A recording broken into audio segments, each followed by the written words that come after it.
Hello students, good morning. आप लोगों का एक बार फिर से बहुत बहुत स्वागत है नोबोल्यूट स्कूल की तरफ से स्टैंडर्ड 8 मैथ्स क्लासेस में। ठीक है, प्रीवियसली जैसा कि आप सब लोग जानते हैं, चैप्टर 1 हमने कंप्लीट कर लिया है। चैप्टर 1 कौन सा था हमारा? Rational numbers. Very good. Chapter number 1 rational numbers हमने कंप्लीट कर लिया है। अब हम आगे कुछ स्टडी करें इससे पहले सम इंस्ट्रक्शंस मैं आपको दे देता हूँ। ठीक है, सबसे पहली बात पहली बात यह है कि चैप्टर 1 की यूनिट टेस्ट भी होगी और उसकी फेयरबुक भी आपको उसके फ़ोटोज़ खींच के पीडीएफ बना के वो व्हाट्सएप में सेंड करना होगा। ठीक है, मतलब फेयरबुक भी सबमिट करवानी होगी। सबसे पहली चीज़ आपकी ये टेस्ट एंड फेयरबुक सबमिटिंग दोनों मंडे को है। कब है? मंडे को। ठीक है, मंडे आपको चैप्टर 1 की टेस्ट भी होगी, यूनिट टेस्ट, एंड फेयरबुक सबमिटिंग भी है। नेक्स्ट अब हम आगे आ रहे हैं। सबसे पहले मैं आपसे कुछ चीज़ें यहाँ पे मैं आपको बताना चाहता हूँ। ठीक है, एज अ रफ वर्क। ठीक है, सबसे पहले मैं यहाँ पे कुछ चीज़ें लिख रहा हूँ। मैंने लिखा है यहाँ पे 2x। ठीक है, सबको दिख रहा है? ये है 2x। अब उसके बाद आगे 2x के बाद मैं लिख रहा हूँ 3x + 5। ठीक है, फिर मैं लिख रहा हूँ 7x - 9। फिर मैं लिख रहा हूँ 3y। फिर लिख रहा हूँ -5t। फिर उसके बाद लिख रहा हूँ 7t = 21। अब देखिए यहाँ पे मैंने कुछ एक्सप्रेशंस लिखे हैं, इन सबको अलजेब्रिक एक्सप्रेशंस कहा जाता है। आप लोअर स्टैंडर्ड में ये चीज़ें स्टडी कर गए हो। जैसा कि 2x की अगर मैं बात करूँ तो x is variable. x is variable 2x जो है उसमें ये जो x है ना, वो x क्या है? वेरिएबल। एंड 2 जो है उसका क्या होगा? कोएफिशिएंट। 2 को क्या कहा जाता है? उसका कोएफिशिएंट। ठीक है, सेम वे x के ऊपर जो होगा, यहाँ पे कुछ नहीं है, इसका मतलब होगा 1। तो ये जो होगी वो वेरिएबल की पावर होगी। क्या होगी? पावर। ठीक है, तो यहाँ पे मैंने कुछ अलजेब्रिक एक्सप्रेशंस लिखे हैं। 2x 3x + 5, इसमें मैं 7x - 9 3y -5t 7t = 21। अब एक ही स्टेटमेंट ऐसा है जिसमें इक्वल टू की साइन आती है। इक्वल टू की दिस साइड 7t है, यहाँ पे 21 है, मतलब ये दोनों अलजेब्रिक एक्सप्रेशंस ही है। तो ऐसा अगर कोई अलजेब्रिक एक्सप्रेशन हो जो इक्वालिटी शो करता हो, क्या शो करता हो? Equality. N algebraic expression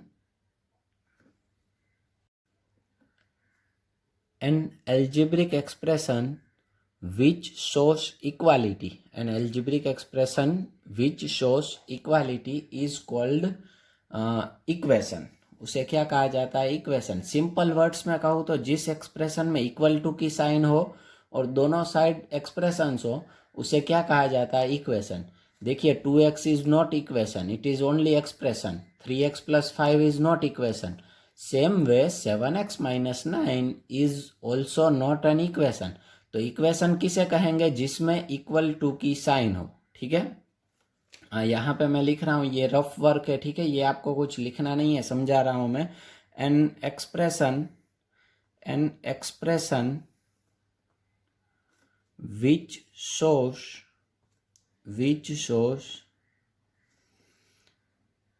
equality sign, which shows equality sign नहीं लिखूंगा, which shows equality is called an equation। ये समझने के लिए है। ठीक है, लिखना नहीं है। मैं इक्वेशन क्या कहते हैं वो आप पहले लोअर स्टैंडर्ड में भी स्टडी कर चुके हो इक्वेशन के बारे में।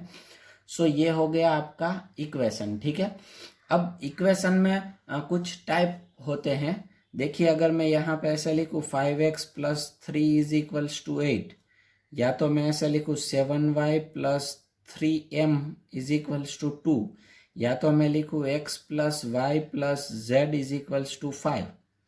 तो देखिए यहाँ पे मैंने डिफरेंट टाइप ऑफ इक्वेशंस लिखे हैं। क्या लिखा है? Different types of equations.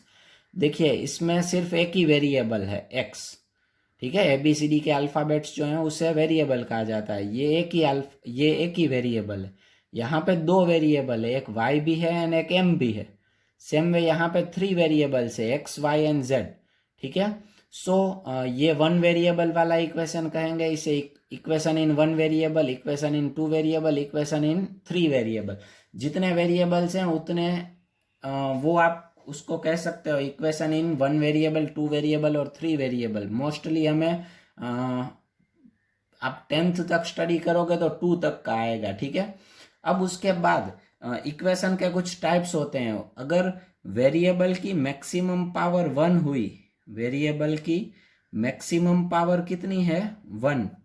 Maximum power उसे डिग्री भी कहा जाता है, वो आगे के चैप्टर में आप स्टडी करोगे। मैक्सिमम पावर उसे डिग्री भी कहा जाता है। मतलब देखिए इसमें वेरिएबल कौन सा है? एक्स। एक्स की मैक्सिमम पावर क्या है? 1। तो अगर मैक्सिमम पावर 1 है तो उसे कहा जाता है लीनियर इक्वेशन। क्या कहा जाता है? Linear equation. अगर पावर 2 है, 2y² - 5 = 3, तो इसे लीनियर नहीं कहा जाता, इक्वेशन कहा जाता है बट लीनियर नहीं कहा जाता। सो इसे क्या कहा जाएगा? इसे कहा जाएगा क्वाड्रेटिक इक्वेशन। वो भी आप आगे पढ़ोगे, ठीक है। सो सबसे पहले आज हमें जो स्टडी करना है, हमारा जो चैप्टर है, जो चैप्टर आज हम स्टडी करने वाले हैं, उस चैप्टर का नाम है chapter number 2। Chapter number 2 linear equation, linear equations in one variable. मैंने हर एक इस नेम में जो भी वर्ड्स आते हैं सबके मीनिंग समझा दिए। लीनियर इक्वेशंस, इक्वेशन किसे कहते हैं? जिसमें इक्वालिटी की साइन हो, जो इक्वालिटी रिप्रेजेंट करे वो। लीनियर किसे कहते हैं? तो वेरिएबल की मैक्सिमम पावर कितनी होनी चाहिए? 1। एंड वन वेरिएबल में मतलब क्या हुआ? वेरिएबल कितने होने चाहिए? सिर्फ एक, ठीक है। ये हो गया linear equations in one variable, ठीक है। सो ये हो गया। अब मैं यहाँ पे सबसे पहले आपको लिखवा देता हूँ स्टैंडर्ड फॉर्म। क्या लिखवा देता हूँ? Standard form of linear, standard form of linear equation in one variable, ठीक है। ये है standard form of linear equation in one variable. तो चलिए स्टैंडर्ड फॉर्म इसका क्या होता है?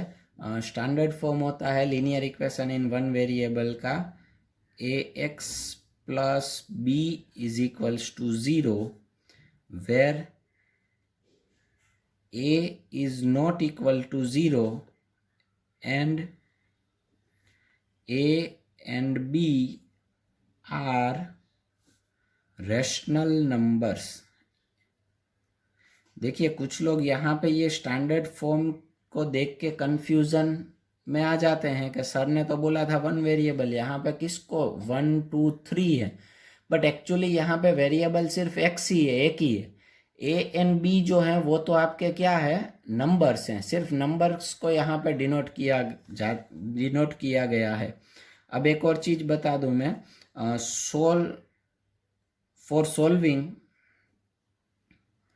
फॉर solving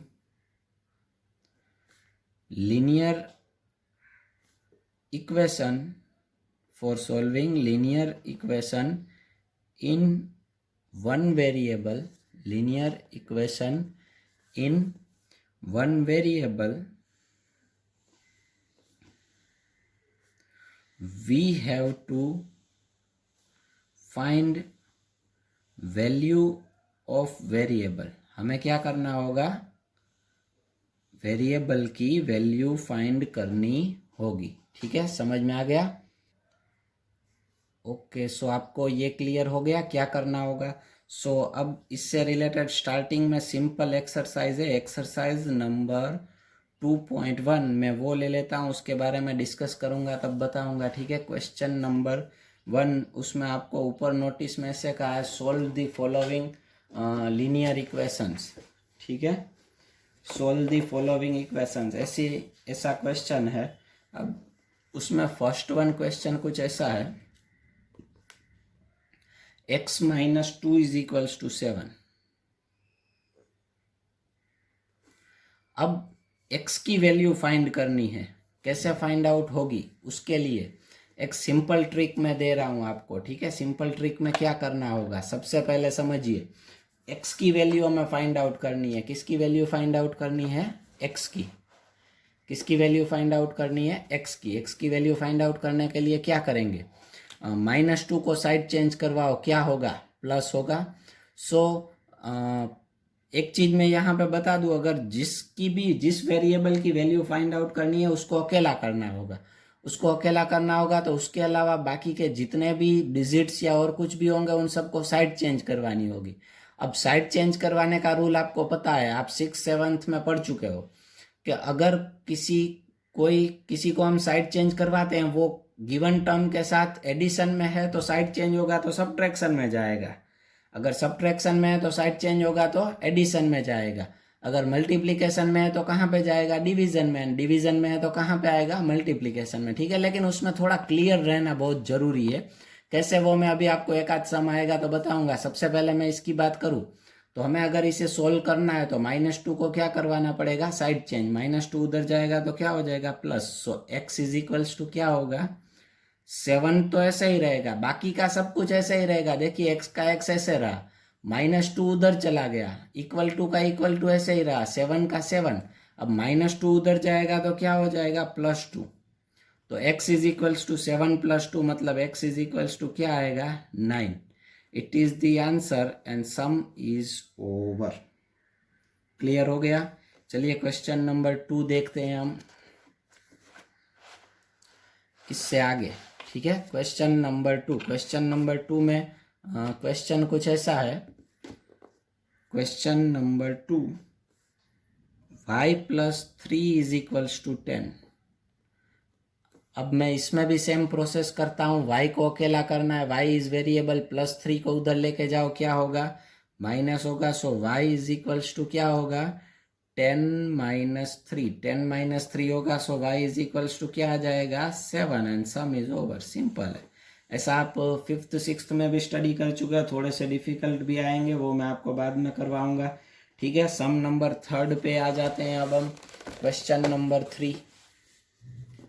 क्वेश्चन नंबर 3 में हमें क्या गिवन है, क्वेश्चन नंबर 3 में हमें गिवन है 6 इज इक्वल्स टू z + 2। क्या गिवन है, 6 इज इक्वल्स टू, ये z है एंड ये 2 है, तो z को अकेला करना होगा। ऐसा जरूरी नहीं है कि variable LHS left hand side में ही होना चाहिए, राइट हैंड साइड में हो तो भी चलता है। सो +2 को इधर लेके आओ, कैसा होगा, -2, 6 - 2 इज इक्वल्स टू z। क्या होगा, 6 - 2 इज इक्वल्स टू z। +2 इधर आ गया, क्या होगा, -6 का 6 ऐसा ही, 6 - 2 इज इक्वल्स टू z। 6 - 2 क्या होगा, 4। 4 इज इक्वल्स टू z, इसका मतलब है z is equals to 4 and sum is over. Clear हो गया क्वेश्चन नंबर 3 भी। तो आइए अब हम क्वेश्चन नंबर 4 पे जाते हैं। क्वेश्चन नंबर 4 क्या है, क्वेश्चन नंबर 4 में कुछ ऐसा गिवन है, 3/7 + x इज इक्वल्स टू 17/7। देखिए इसमें रेशनल नंबर्स आए तो डरना नहीं है, प्रोसेस सेम होगी। लेकिन जब भी ऐसे न्यूमरेटर डिनोमिनेटर जैसा कुछ भी हो ना, तब क्या करना है पता है आपको, नॉर्मल एक प्रोसेस मैं सारे सम के लिए बता देता हूँ, हालांकि ये सम एक और मेथड से भी इजी हो सकता है, लेकिन सबके लिए क्या करना है, पहले देखिए सबका LCM ले लेना। इधर 7, इसके डिनोमिनेटर में कुछ नहीं है तो 1, इसके डिनोमिनेटर में क्या है, 7, तो 7 का LCM 7। तो मल्टीप्लाइंग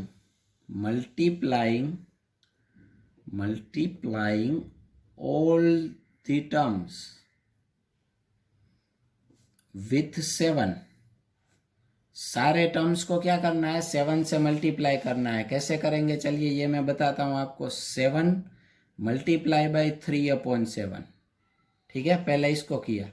फिर प्लस का प्लस, फिर x इसको भी मल्टीप्लाई करना है 7 मल्टीप्लाई बाय x, फिर इक्वल टू का इक्वल टू, वापस इसको भी मल्टीप्लाई करना है 7 मल्टीप्लाई बाय 17/7।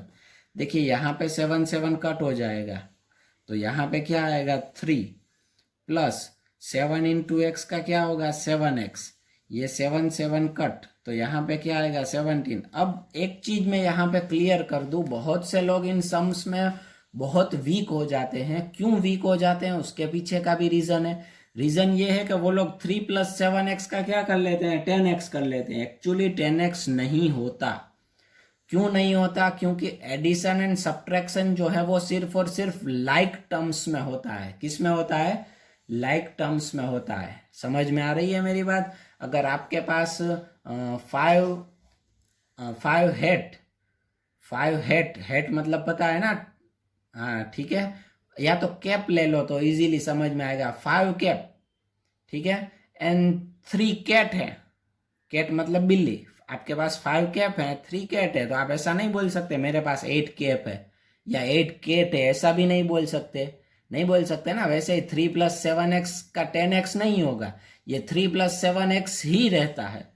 वैसे प्रीवियस सम में भी ध्यान रखना, क्योंकि लाइक टर्म्स का ही एडिशन सब्ट्रैक्शन होता है। अब इस 3 को उधर लेके जाएंगे, प्लस एक ऐसा होगा माइनस, तो इधर 7x ऐसे रहेगा, इज इक्वल्स टू 17 का 17 ऐसे, इक्वल टू का इक्वल टू भी ऐसे, और -3 इधर प्लस था वो उधर गया तो क्या हो गया माइनस।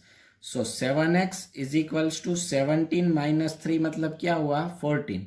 अब 7 को उधर लेके जाओ, मल्टीप्लाई में किधर जाएगा डिवीजन में, 7x इज इक्वल्स टू 14/7 मतलब 7x इज इक्वल्स टू क्या हो गया, सॉरी 7 को उधर लेके गए तो इधर से निकल जाएगा, x इज इक्वल्स टू 14/7, तो ये हो जाएगा 7 2 जा 14, सो x इज इक्वल्स टू 2।